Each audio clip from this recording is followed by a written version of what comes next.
Hello, welcome to another Q&A for the 2025 San Francisco Independent Short Film Festival. This is the Q&A for the program True Stories. And look at all the great filmmakers we have. Hey, filmmakers, thank you so much for joining us, calling in from around the world. Let's get to know you real quick before we ask some general questions in this brief Q&A. Samara, you're first on my screen. Introduce yourself and what film you're associated with and where you're calling in from. Hello, I'm Samara Hutman. I'm one of the co-producers, co-directors of She Is Us, the story of Judge Songhai Armstead, calling in from Los Angeles. All right. Los Angeles in the house. Good to have you here. Is there another She Is Us? Yes, we have Eve Yep. here. Why don't you go as well? Hi, I'm Eve. I'm the Associate Animation Director for She Is Us, and I'm calling in from my dorm at USC. Welcome. Good to have you here. And Kathy, would you go next, please? Good to have you. Sure. Hi, everybody. My name is Kathy Lynn Che, and I am calling in from my niece's bedroom where I am in Los Angeles, and I am the writer and producer for We Were the Scenery. Excellent. Good of you to join us. Good to have you here. Is that Katie? Would you go next, please? Hi, everyone. I'm Katie Skip. I'm the director of Monster Slayer, also calling in from Los Angeles. Excited to be here. Wow, LA is representing. Yeah. Any other ones from Monster Slayer? Oh, yeah, Monty, you're here. Hi. Hi, I'm the illustrator and subject of Monster Slayer. My name's Monty. Oh, wow. Welcome. Thank you for being here. Tommy, would you go next? Hi, I'm Tommy Beal, director of photography for Tempered, and coming straight from the San Francisco Bay Area. All right, we got some Bay Area in the house. Good to have you. Sarah, are you from the Bay Area? I don't think so. Where are you from, Sarah? No, I'm Sarah Hendren. Great to be here. I'm the director and writer for Simple Machine, and I'm calling from Boston. Good town, Boston. Well, Yeah. since the camera's on you, Sarah, talk about your film. Why'd you make it? Yeah. How'd it come to be? Yeah, this is my first kind of documentary, short documentary, really first film project. I'm a longtime researcher and artist working around disability and prosthetics and assistive technology in lots of ways. And so the film also looks at a character who becomes disabled, has a amputation in midlife, and about how he makes his life work. And I wanted to show that life situation, but set it in a history as we do of the history of prosthetics, the history of labor, thinking about bodies and technology at large. How did you come to meet the lead in your project, your subject? How did you meet them? Sorry, is that for me? I thought you were Yeah, addressing we're still on you, Sarah. Yeah, how did you start a Yeah, relationship? I met John Peterson, who's the subject of that film, by chance, and it turned out that he was my neighbor. And so then we got to be chatting and in his wood shop together. And that's where I was observing all the kind of clever one-handed adaptations that he built. And we started talking about the YouTube kind of genre of films that is like, how do I do life as a one-armed person? That is a whole genre on YouTube, how I drive a car as a person with dwarfism or whatever.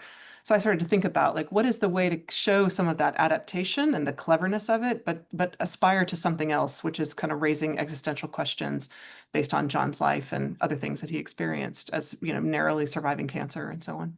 I'm going to ask the same question of all of you, what inspired the movie, but also it sounds like the filmmaker had a closer connection with the subject here, so that was an advantage to making this story come to life. Katie and Monty, speak to this, your relationship and how your story came to be. Yeah, absolutely. I actually first came across Monty and her story through seeing, once you see the film, the billboard, this large public piece of art, which kind of stopped me in my tracks. And from there, reached out to Monty, and it's been a few years of us kind of, building a relationship. And again, the story focuses on a piece of art that, I'll let Monty speak to it a bit more, but really just knowing that the story needed to be told not only through her voice, but through her art and bringing that to life through the animation of her illustrations, which was an amazing collaborative process. And I think really allowed us to not only, speak to Monty and her story, but also to kind of see it through that very specific and incredible lens that she has. Yeah. Blew me away when I first saw it, guys. I was just like, yeah, I think I even cried. But speak to it, Monty, please. Yeah, so I erected this billboard, this hand-painted billboard in 2019, and I think it was fairly shortly afterwards, Katie reached out to me, um, and offered the idea of creating an animation around it, and that just sounded amazing to me. And we just went on this journey, yeah, of how to tell the story best, um, and then went about illustrating it, which was a really wonderful process. And Yeah. it sounds like the universe put the two right collaborators in touch with each other, because it sounds like you guys, I mean, you made a wonderful short film, an amazing short film. Thank you. Yeah, yeah. Others, speak to this question. How did your project come to be? How did your collaboration come to be? Samara, I'll ask you next.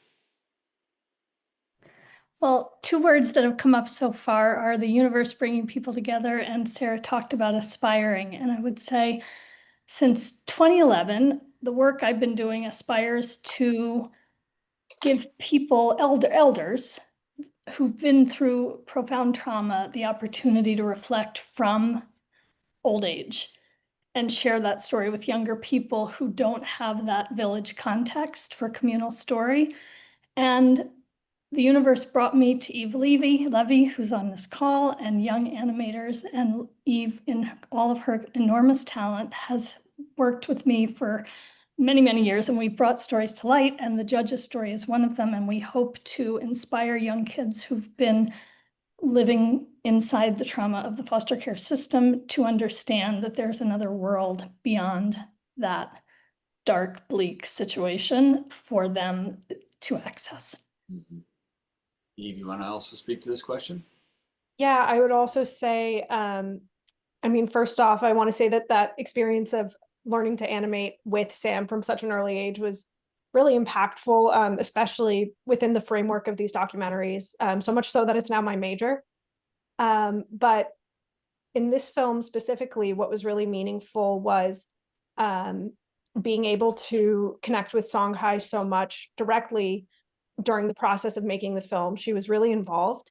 And also her being so much younger than many of the other subjects we've worked with was interesting, because I got to ask her so much about the type of art that she liked and her personal tastes and how she saw herself. And I think that had a really big impact on the style of the film and the content, of course, as well. I don't know if you've seen Monty and Katie's film yet, but you need to watch that one, Eve. Kathy, talk about your film and how your project came to be in the collaboration with your subjects. Wonderful story. Sure, thank you. So my film is a collaboration between myself and the director, Christopher Radcliffe. We met in Shanghai at an artist residency in 2019.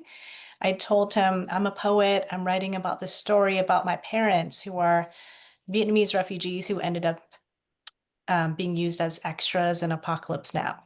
And so that story was something I knew that people would be interested in, because we don't hear often about the story of the extras. And he told me that needs to be a film. And I told him, I don't know how to make a film. And he said, I can help you. So that was a major component of it. And then, of course, my parents, who were game to help me out. And even my dad, who wasn't that enthusiastic at first, really loved having the camera on him and getting to tell his story. I think at first he was like, I don't feel like I have a story to tell. And then once the camera was on, he just could not stop talking. So it was a beautiful experience to be able to record that story, which has always been part of our family's lore. Yeah. And a lot of people submit, their parents' story of them, and it's just, it doesn't, they're sweet, but it doesn't deliver. It's too, personal. So yours was wonderful. And, everyone can relate to the movie, right? So, yeah, I'm glad you made it. And then Tommy, how did you come to meet your chef forager, if I remember correctly? Yeah. So our director, Colt Bradley, built a relationship with this chocolate factory called Dandelion Chocolate, because we were looking for an interesting subject for a documentary piece. And through that chocolate factory, we met a very interesting guy named Stephen Durfee. And he had a ridiculously long commute to work every day, a long enough commute to make you question why you keep going to work, probably at least weekly.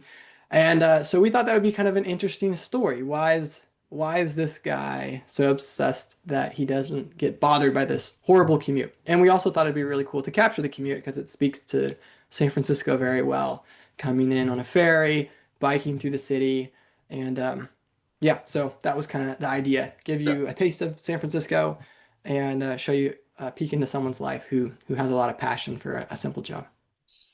Yeah, it's quite the idyllic commute too. It's not a bad commute if you live in the Bay Area. You know what I'm talking about. So, Tommy, since the camera's on you, what was a challenge to making this short film? Was your subject forthcoming, or do you have to build the trust? Or were there any other challenges you'd like to speak about? He was quite forthcoming, but capturing the commute was pretty hard. Um, Timing the ferry and filming him while biking through San Francisco was pretty hard. We had to rig up a bike to have a camera attached to it, and then we had to have a car driving next to him and unpredictable traffic. So that was pretty challenging. But we had a really good team. We just had kind of the perfect size, and we just kept prying away at the story we wanted with our time with him, and we eventually got it. So I think the hardest part though was filming him biking through the city. That was pretty hard. How about you, Kath? It sounds like you're worried about your dad, but then he was very generous. What was a challenge or some obstacles you may have encountered? I'll ask this of everybody too. Sure. I mean, our film takes place in 3 countries. So it takes place in Vietnam, in the Philippines, and the United States. So we all traveled to Vietnam. We traveled to the Philippines, and it's not just one place in the Philippines that we filmed. We filmed on 3 locations. So and it was a small crew of 3, right? But getting people from location to location was a particular challenge. Even we got to my parents' refugee camp and they didn't let us in. So we took images outside of the refugee camp because there was going to be somebody there that day that was specifically important. So there was a lot of security. And getting from one end of the Philippines to the other, at first I was like, oh, this is my first time as producer. So I'm like, yeah, we can just take the bus. And they're like, no, we need a vehicle so we can capture on all sides 360. So, phoning into various people, we got the hookup and got a vehicle and got our way across. So it was a series of serendipitous, beautiful, wonderful challenges that arose. Samara, you want to talk about any of the difficulties making your movie? Yeah, I'll set the stage and tee it up for Eve, who's the animator, but I'm not an animator. So when you're a producer of animation, you're just sitting with angels and trying to support their magic. And I want to give a shout out to our co-producer and director, Lily Erickson, who's up in Seattle, who would have been with us today, but she's busy animating on a deadline, and she's sheer poetry and magic in the animation studio. So 2 things. We built an animation studio from scratch, and we did 14 minutes anyway, I'm going to leave that for you, Eve. I would say in my role, the hardest part was gaining trust. Judge Armstead had never told her story. I happened to catch her at a luncheon where she was really speaking about the carceral system, which obviously, if you see the film, you'll see that's her passion in the world, is to give opportunities to Black and brown folks who are in the wrong place. They don't belong in prison. They belong in the world with support for the healing they need. And she was not a fan at the beginning. And as she said the other day, it took 6 months, and I just steadily kept trying to hope with her by her side that she would let us do this. And now, even though she said she cries every time she watches it, she's grateful we made it, and she appreciates it, and she sees the impact that it's having on audiences. So thank you for that question. Big shout out to the judge for her trust in us. And Eve, do you want to speak to the challenges of animating in a new studio, that amount of animation? in a short couple of weeks? Yeah, absolutely. I mean, of course, talking with Judge Armstead was so helpful. But there were three sort of big challenges in the actual animation process. I would say the first one was cutting down her, I think, 4 hours of testimony to about 15 minutes. That was really, really difficult because every moment of her story was so important, and it was almost impossible to get it down, but we did.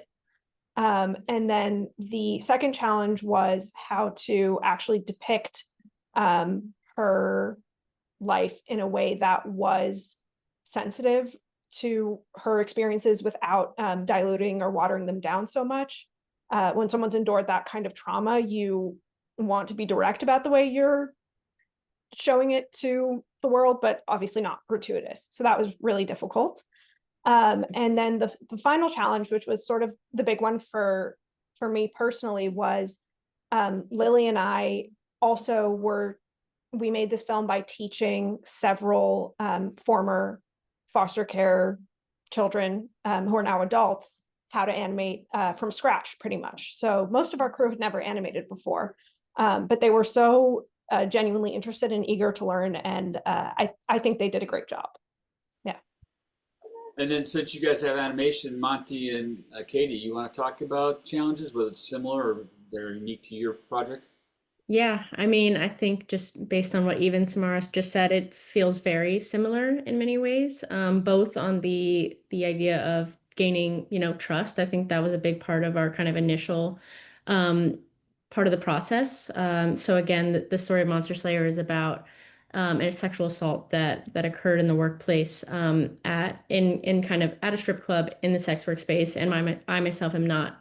I don't come from the community of sex work, and so building that trust and being able to allow Monty the safe space to tell the story and to, do my research and make sure that I'm coming at it from an empathetic and understanding lens. We kind of always created a metaphor of, a bridge in many ways in which kind of we could each lay the bricks to meet in the middle. And in that middle space is where I think audiences will also find themselves. And we're hoping that allows a way to kind of, see yourself in someone else's shoes in many ways.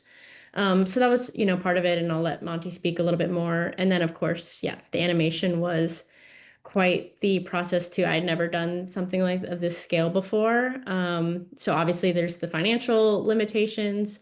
There's, Monty does incredible hand painted illustrations, but again, digitizing that into full blown animation is a challenge in and of itself. But I think we were able to make it work, and we had an amazing animator, Felice Wong, on the project as well. And yeah, Monty, I'll let you speak a little bit more. Yeah, I do remember us building trust in the beginning, and I was wary at first sharing my story with someone who wasn't a sex worker. But Katie did do a lot of research, and she came with a lot of empathy, and she was very open-minded. And over time, she absolutely did win my trust, and I trust her so deeply with this story and how she's carried it through. And I'm very proud of her and proud of us as a team. But another challenge that I personally had while illustrating the animation was it took a level of detachment for me to approach it as the illustrator and the art director instead of the subject. Um, That had to be hard. Sorry? That had to be hard to find Well, that separation. I mean, at that point, I mean, I imagine sometimes, you're in your work and, did you have to relive or kind of remember, you know what I mean, and not be just a separate animator? oof. Yeah, I'm sorry. That's a separate Q&A, but yeah. No, you got it. You hit the nail on the head. That's exactly what the challenge was. And I think at first I think it was smooth sailing. I got this. This is just another illustration job, and then it got to illustrating some of the harder parts, and Yeah. it was like not It- only was drawing hard, but then for some reason, maybe in an act of like resonance in my life, everything else was starting to get very difficult. So, yeah, yeah, it took some And hunkering down. Katie, did you step in? Did you guys kind of sometimes have to like, hold each other up, if you will? Yeah, I think it took a lot of conversations and being in touch with where, in many ways where Monty was emotionally, where she was in the process, taking breaks and being okay with that and allowing for that space to be able to, take some time, stay away from it. And I think that comes with the territory of doing a project that is so personal and has so much, trauma. And I think that the process of art is part of the story itself. And then it kind of is a cyclical aspect of the creation of the art for the film. So yeah, it was just a lot of, trust and conversation, at least from my part. Right on. And Sarah, something that was challenging for you. Yeah, we wrote this. I made this film with my husband, who's the editor Well, that and part right co-writer. there. What's that? That's That would difficult be, right there. I know, although we had done stuff before, so we knew we liked each other Okay. and liked also working together. But I could not have done this film without somebody who has 25 years of experience. So it was really fun actually to hand off. I wrote lines and then he would late at night and he would get up in the morning. We would trade back and forth. But we wrote to picture. So we were trying to do something, in 23 minutes time that was organized by this scientific idea. So simple machines are like, levers, pulleys, screws, wheel and axle, inclined plane. That's like this kind of very basic grammar of physics that then over the course of the film opens up into the kind of mystery of quantum physics. Okay, and then we were following John as a character and what he's making kind of in his wood shop, and then what happened to him, and sort of big existential questions. And then we were also placing it in this kind of archival context with the history of labor and the history of prosthetics. So it's probably almost half archival. So that was expensive for one thing, but it was also just to do that braiding work, as it always is in nonfiction, to try to help your audience hang on to the character, but also to zoom out and hit these kind of other notes. And quantum physics is hard to characterize in a short amount of time. So, but we really wanted that layering of like letting the tiny details speak to something really quite mysterious. Yeah, you did it beautifully. It's a beautiful texture. It's really textured. It's nice. Thank you. So, Sarah, the camera's on you. We got time for just a little bit more. Yeah. What's something you want to add or talk about that I may not have asked you? What did you Yeah, help well, audience convey, or what was a takeaway for you? What is something you learned? What's something you want to share with us? yeah. Well, I love an essay film, and I set out to make one a little bit in an homage to Penny Lane's film The Voyagers, which is one of my favorite films. And I just fell in love with and also have a new appreciation for what accomplishing that kind of experimental essay form of the tiny detail and the big idea. And I fell in love with the form in the course of this year at festivals with other filmmakers, and what it can do, what it can uniquely do as a kind of launching point for conversations like this. So I'd love to see more of it. Right on. Tommy, how about you? What's something you want to add? Parting words. Parting words. Well, I've been really enjoying hearing everyone else's input on hearing what everyone else has made. Definitely looking forward to that. This film for us, it was a really interesting learning curve filming cinema verite style, because we didn't have any sit down interviews. So that's still something I'm learning, is that whole process of, you have a subject, you want them to say something and you're looking for them to say something, but you don't really want to be the one that asks them. So like we had one point in our story where one of our characters asked our main character a question we really wanted him to hit. And that was very satisfying. We were all like freaking out. We're like, whoa, okay, are we getting this?